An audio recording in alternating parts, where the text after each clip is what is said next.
These are some comments I would like to make about the tragedy we all went through.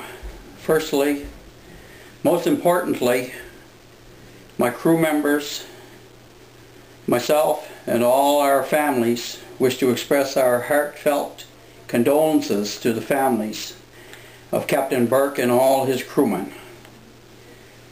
We feel great sorrow for all these men.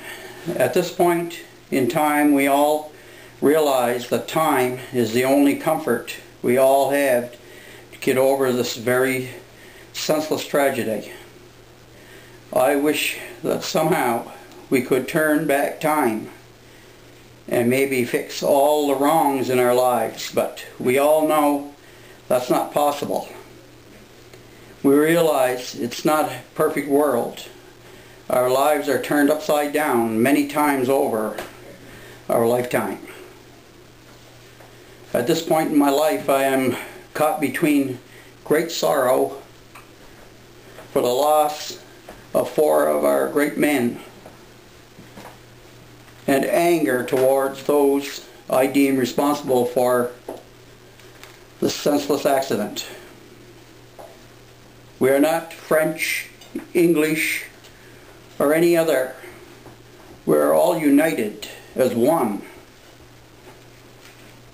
We are hard-working men who make our living on the sea, and in this case, the ice. We hunt seals side by side, which is our God-given right. Because God gave us those seals to use in our life survival, just the same as the fish and the birds of the air and all the animals man uses to survive. We don't disagree that some animals need protection. We know some of them do, but seals are not one of those animals. Here on the Magdalene Islands, all the fishermen depend on government assistance to survive in the wintertime, which could be depending on the size of our UIC stamps determine how much money we have from the government. Each week it could be from $200 to $300. We desperately need any extra money we can have. The animal rights activists are capitalizing on the red on white aspect of this hunt. By saying this, I mean the red blood on white snow. It without a doubt looks horrifying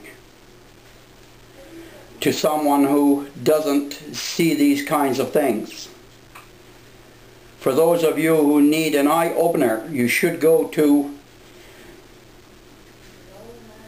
your average slaughterhouse where domestic animals are slaughtered daily all over North America and in every country in the world.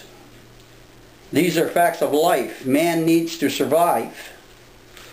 Seals, like any other animal, who at this point in the world's life need to be monitored and managed. Numbers cannot be allowed to exceed past the point where they are now. These baby animals don't stay babies. They grow up to be adults with a very ferocious appetite for our ocean's fish. To have you think about this for a while, what happens when the numbers of seals are too big for the North American fish population? North Atlantic fish population, rather, to sustain their livelihood. Do we have 10 million or 20 million seals starve themselves to death? Do you fools think they are like cattle, they might be able to eat hay? I think not. On another note, Would you want a major culling operation by the Canadian government where they could maybe machine gun vast herds of seals laying on the ice, leaving them on the ice to rot because there is no market anywhere left in the world? Please look beyond where these activists have stuck your minds. This is a sustainable hunt. We are not taking every last animal. We are operating on very strict quotas, and we are honoring those quotas. The activists are having you believe we are taking baby whitecoats.